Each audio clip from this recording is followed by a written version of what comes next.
अब इसके बाद हम बात करते हैं स्ट्रेट लाइन में एक स्पेशल केस की।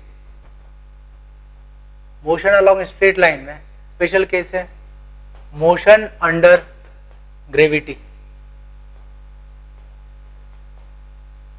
ठीक है ना, इसको हम फ्री फॉल मोशन भी कहते हैं।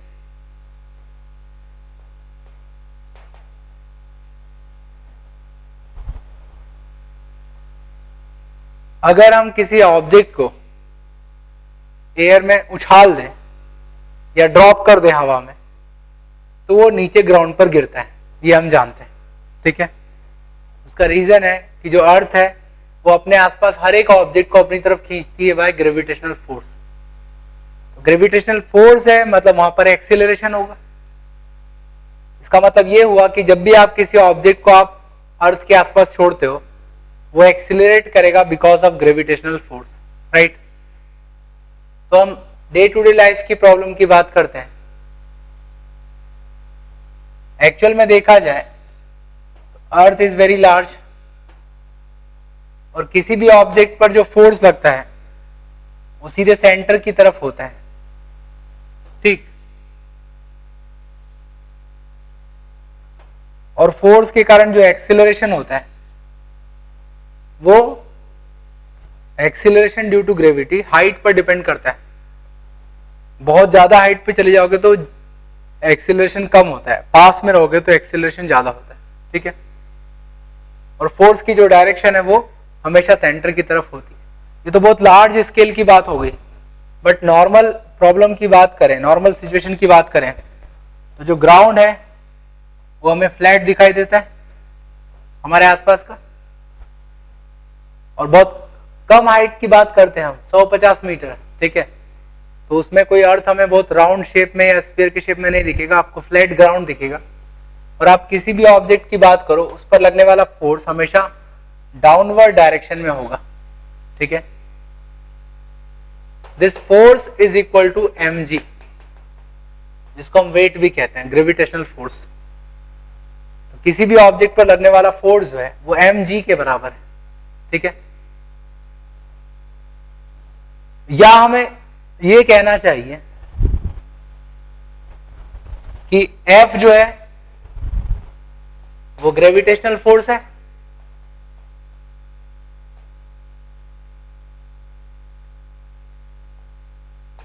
ठीक। अगर इस ऑब्जेक्ट को फ्रीली छोड़ दिया हमने एयर में तो ये सीधे ग्राउंड की तरफ गिरेगा, और इस फोर्स के कारण जो एक्सीलरेशन आएगा, ठीक है, that acceleration is force upon mass by Newton second law, F equal to m। उसका एक्सीलरेशन कितना होना चाहिए, F बाय m के बराबर। तो वो एक्सीलरेशन हम ऑब्जर्व करते हैं कि हर ऑब्जेक्ट के लिए वो सेम होता है, चाहे वो बड़ा है या छोटा है, ठीक है। हर ऑब्जेक्ट का acceleration because of gravitational force same होता है। यहां पर हम एयर रेजिस्टेंस को इग्नोर कर रहे हैं, एज्यूम कर रहे हैं कि एयर रेजिस्टेंस 0 है। दूसरी बात, बहुत कम हाइट की बात कर रहे हैं, जिससे जो एक्सीलरेशन है वो यूनिफॉर्म होगा हर जगह, ठीक। तो हमने ये देखा कि किसी भी ऑब्जेक्ट को आप गिराओ, हर ऑब्जेक्ट एक कांस्टेंट एक्सीलरेशन से नीचे आता है, and that acceleration is denoted by g, that is called acceleration due to gravity,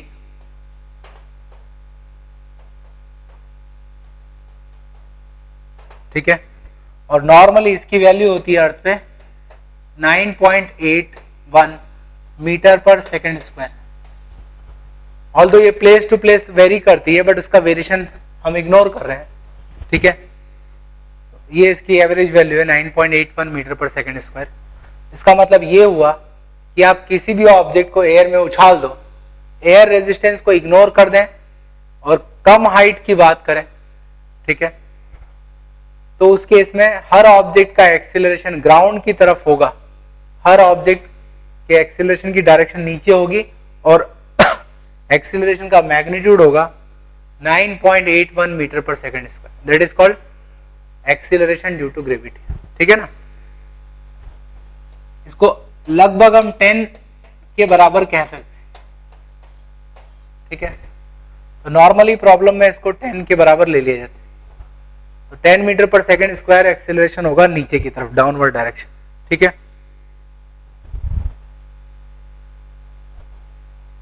तो वो भी कांस्टेंट है। ठीक है ना, नॉर्मल हाइट की बात करें, एयर रेजिस्टेंस को इग्नोर करें, तो कांस्टेंट एक्सेलरेशन से नीचे की तरफ गिरेगा। और अभी हम यूनिफॉर्म एक्सेलरेशन के केस ही ले रहे हैं।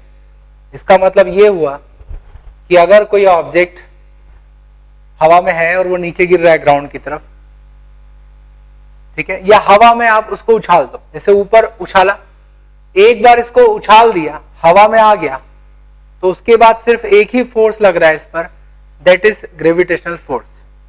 एयर रेजिस्टेंस को इग्नोर कर दो। ठीक, तो चाहे ये ऊपर जा रहा है या नीचे आ रहा है, दोनों ही केस में मेरे हाथ से एक बार इसका कांटेक्ट छूट गया तो उसके बाद एक ही फोर्स लगता है। ठीक, और वो फोर्स के कारण कांस्टेंट एक्सीलरेशन हो रहा है। तो यूनिफॉर्म एक्सीलरेशन की जो इक्वेशंस ऑफ मोशन है तीनों, वो आप यहां के केस में अप्लाई कर सकते हैं। ठीक है, तो एक बात क्लियर है, ये है ग्राउंड। किसी भी ऑब्जेक्ट पर, ऑब्जेक्ट जब हवा में होगा तब इसका एक्सीलरेशन नीचे की तरफ होगा। ठीक है ना, A is equal to G, direction downward, G उसका मैग्नीट्यूड है। ठीक है, नॉर्मली प्रॉब्लम में हम G ही यूज करते हैं, G की वैल्यू नहीं लिखते हैं, तो G का मतलब उसका मैग्नीट्यूड, एक्सीलरेशन का नीचे की तरफ। ठीक है, डाउनवर्ड डायरेक्शन है उसकी, राइट।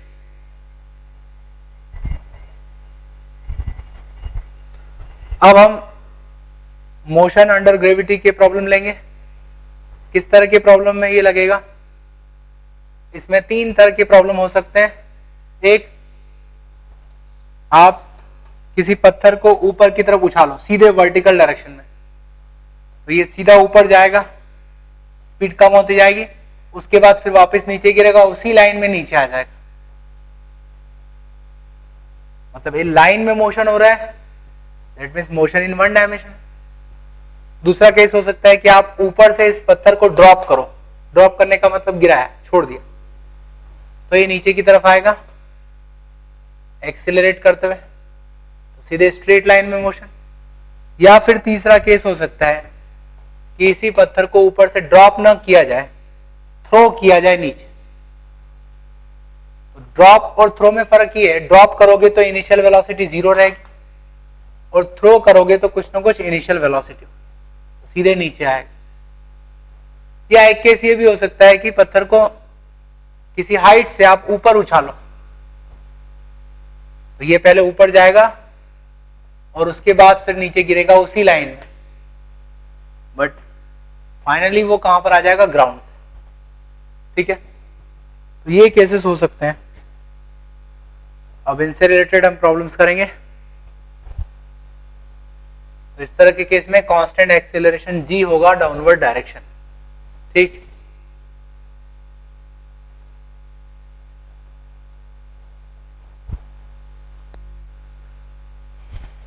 सबसे पहला केस,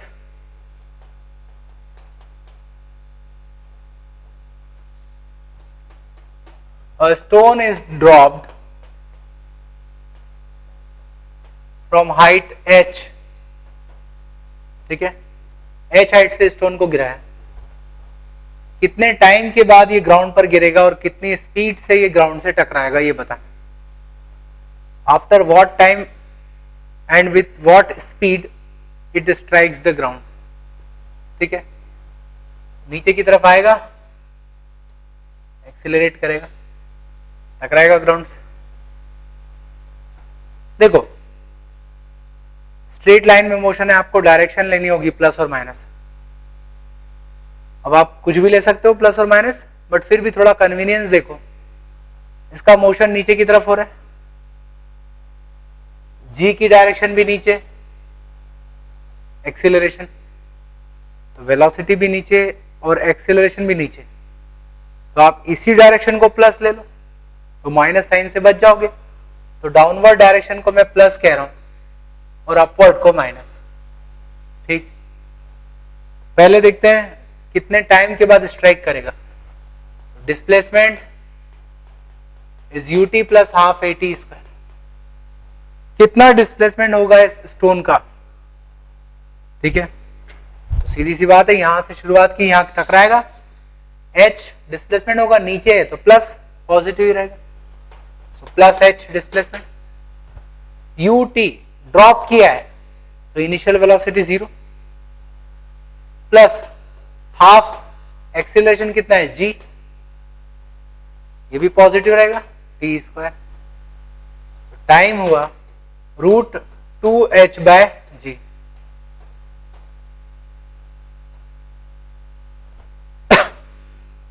h हाइट से अगर हम इसको ड्रॉप कर दें तो √2h/g टाइम के बाद वो ग्राउंड को स्ट्राइक करेगा। और किस स्पीड से स्ट्राइक करेगा, v² = u² + 2as, ये formula, v² u 0, acceleration g, displacement कितना है h, तो v आ गया √2gh।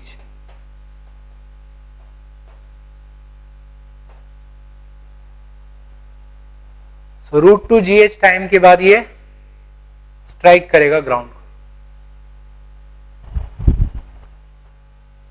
अच्छा, एक और चीज हम यहां नोट कर सकते हैं, इस पर्टिकुलर केस में जब स्टोन को हमने गिराया विथ इनिशियल वेलोसिटी 0, इसका कांस्टेंट एक्सीलरेशन नीचे हो रहा है g से, तो इस पर वो चीज अभी लागू होगी जो हमने nth सेकंड में डिस्टेंस निकाला था, ठीक है। n सेकंड का जो डिस्टेंस था, मैंने एक टेबल बनाया था कि अगर इनिशियल वेलोसिटी 0 है तो उस केस में nth सेकंड का जो डिस्टेंस है वो 1357 रेशो में बढ़ता जाएगा। तो यहां पर वो चीज लागू होगी।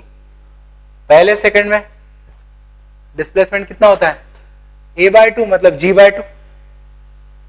नेक्स्ट सेकंड में डिस्प्लेसमेंट 3g/2, फिर उसके बाद 5g/2, ठीक है, 7g/2। तो जो डिस्प्लेसमेंट है वो 1357 इस रेशियो में आगे बढ़ते जाएगा, ठीक है ना। क्योंकि जैसे जैसे नीचे आएगा वैसे वैसे वो एक्सेलरेट करेगा, स्पीड बढ़ेगी।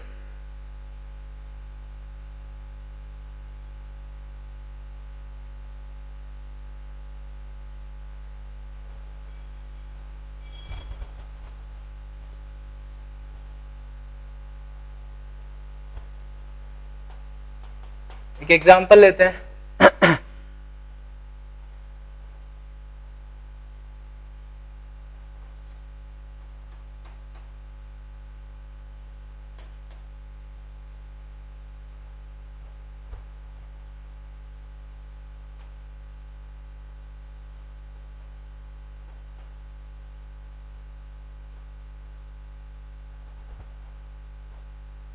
एक स्टोन को 40 मीटर हाइट से गिरा है, और stone is dropped from 40 metre height, ठीक है। तो आपको बताना है find out distance covered by stone इन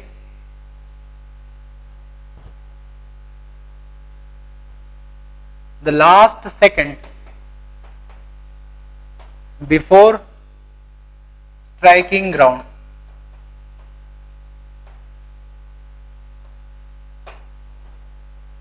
ठीक है, ये स्टोन नीचे आएगा और एक ग्राउंड को स्ट्राइक करेगा। तो मान लो ग्राउंड को 5 सेकंड के बाद स्ट्राइक कर रहा है, ठीक है। तो लास्ट सेकंड मतलब 4 से 5 सेकंड के बीच का जो डिस्टेंस है वो कितना होगा ये बताना, ठीक है ना। तो आखिरी सेकंड में इसने कितना डिस्टेंस कवर किया वो बताना है। देख लो इसको कितना टाइम लग रहा है नीचे जाने में।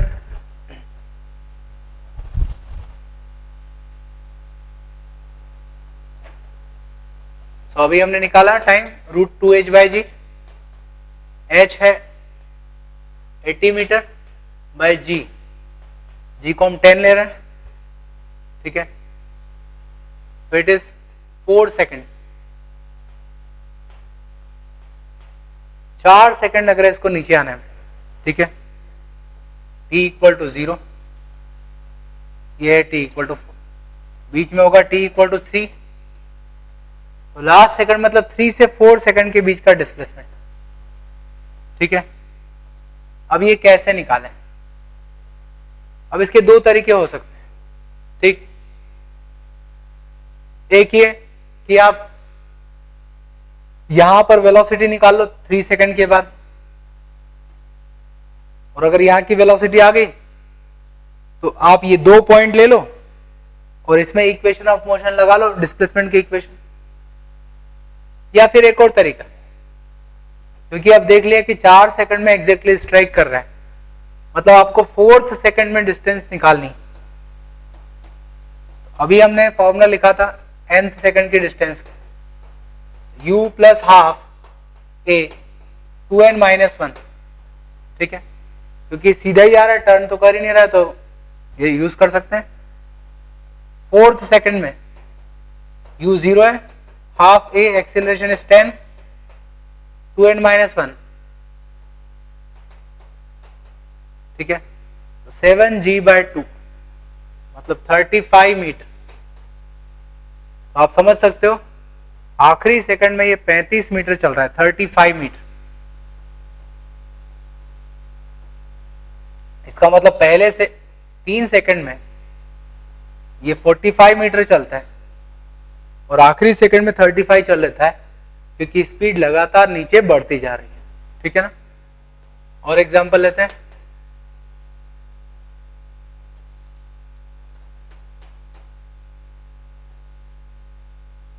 A stone is thrown with speed u in upward direction, ठीक है। स्टोन को सीधा ऊपर फेंक दिया, इसके मोशन को एनालाइज करना है। एनालाइज करना मतलब कितने टाइम तक ये ऊपर जाएगा, फिर कितने टाइम तक नीचे आएगा, राइट। इसके अलावा कितनी हाइट तक जाएगा, ये सब चीजें हमें देखनी है, ठीक है। तो एक एक करके, एक बात क्लियर है कि पहले ऊपर जाएगा, स्पीड कम होती जाएगी, रुकेगा, फिर नीचे एक्सेलरेट करेगा। अब यहां पर डायरेक्शन की बात है तो मैं ऊपर प्लस ले लेता हूं और नीचे निगेटिव, ठीक। एक्सीलरेशन तो हमेशा नीचे ही होगा, एक्सीलरेशन ड्यू टू ग्रेविटी। तो ए की वैल्यू यहां पर हो जाएगी -g, क्योंकि g नीचे है और नीचे की डायरेक्शन को, डाउनवर्ड डायरेक्शन को हमने नेगेटिव कहा है, ठीक। सबसे पहला कितने टाइम तक इसका मोशन होगा, ठीक है। कितने टाइम ये ऊपर जाएगा और कितने टाइम के बाद ये नीचे गिरेगा। तो जैसे जैसे ऊपर जाएगा स्पीड कम होती जाएगी, हाईएस्ट पॉइंट पर इसकी स्पीड 0 हो जाएगी। तो इक्वेशन अप्लाई करो, ये इनिशियल पॉइंट और ये फाइनल, ठीक है। कितना टाइम लगेगा ऊपर जाने में। So v equal to u plus AT, v 0 हो जाएगा, u बाय g, तो ये ऊपर जाने में लगा टाइम, ठीक है। So that is time of ascent, ascent मतलब ऊपर उठना, ठीक। अब यदि मुझे टोटल टाइम निकालना है, मतलब यहां से ये ऊपर गया और वापस नीचे आया, पूरी जर्नी का टाइम निकालना है, तो क्या करना होगा। देखो मैं 2 पॉइंट लेता हूं, शुरुआत यहां से हो रही है और फाइनल पॉइंट भी यहीं ले, ठीक है। तो इनिशियल और फाइनल एक ही जगह, डिस्प्लेसमेंट वाला इक्वेशन लगाऊं, ut plus half AT square. Initially यहां पर था इनिशियल वेलोसिटी u, डिस्प्लेसमेंट कितना हुआ 0, plus half acceleration is -g, t square, t is 2u by g। तो पूरी जर्नी में इसको कितना टाइम लगा है, 2u/g टाइम लगा है, right, total time of journey.